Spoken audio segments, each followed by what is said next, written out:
Well, the next apparent consumer product to be hit by the tight credit market seems to be auto loans, as more and more dealers having trouble finding money to lend to car buyers. And to people who even want to lease. Joining us now on the phone is Janice Paris, president of Elite Auto Search. Hi, Janice. Hi, Liz. Sorry I couldn't be there in person with you. Well, I know you're busy trying to get some of your clients, many of whom have a good deal of money, loans. What is going on, Janice? Are you having trouble getting auto companies to at least make deals with people?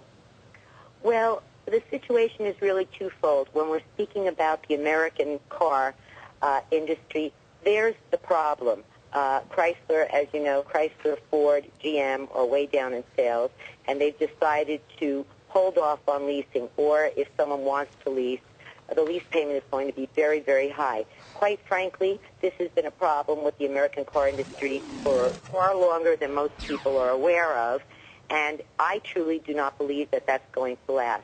Most people, most of my clients, 95% lease cars. As far as the foreign car market, my clients are continuing to lease. The manufacturers' banks are continuing to offer competitive leases. But Janice, we are hearing that a lot of car companies are just stopping the leasing program because the model doesn't work anymore. Clearly it works in some cases.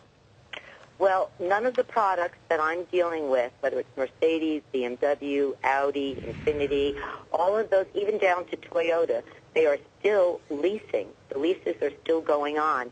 And if I run my own leases and check the dealers when they propose a lease to me, I know whether the lease is proper or not and whether the interest rates are good or not. And so far, I have not seen anything that has made me terribly nervous or concerned. On the consumer end, consumers are taking a little bit longer to make up their mind.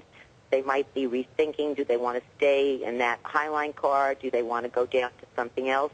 Although, again, I have not seen direct changes in that.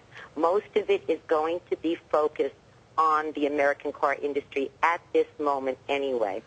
Janice, we're also hearing, too, that some 700 car dealers have gone out of business out of about 20,700 here in the United States.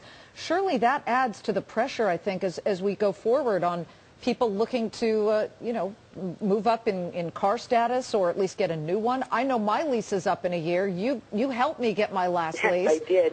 Honestly, when I read and hear everything that I'm seeing and hearing, I get nervous that even though I have decent credit, will I have trouble getting a lease, Janice? Well, again, people with decent credit, with good credit, I have not seen any of my clients being turned down as of yet. It is really geared to people with subprime credit, and this is the problem, and even subprime lenders who focus on automotive leasing and financing have definitely raised the bar. This has been going on for probably the last 6 or 7 years, and in the last year or two, it has accelerated. And these are people who probably are not leasing candidates to begin with. Anyway. They don't have enough credit because leasing, as you know, when you lease a vehicle, you're putting far less money down. So therefore, the credit is reviewed on a much more stringent basis for a lease as opposed to a finance. So these people, for the most part, tend to finance their cars. But a good chunk of America wants to have a car every few years. They want to have a car that's fully warranted, and above and beyond that, they don't want to put a lot of money down on a car, and they want to have state-of-the-art safety features, and after that, they get bored. They want something else. Janice Paris, Elite Auto President. Janice, thank you very much. Thank you, guys. Janice, make sure you get me a lease next year. Thanks. You've got it, Liz. Good to know Have that a your credit wonderful is still day. good, right? I'm going to have to go for like a Rolls Canardly, it rolls down the hill. All righty, all right. And Well, Canardly get up the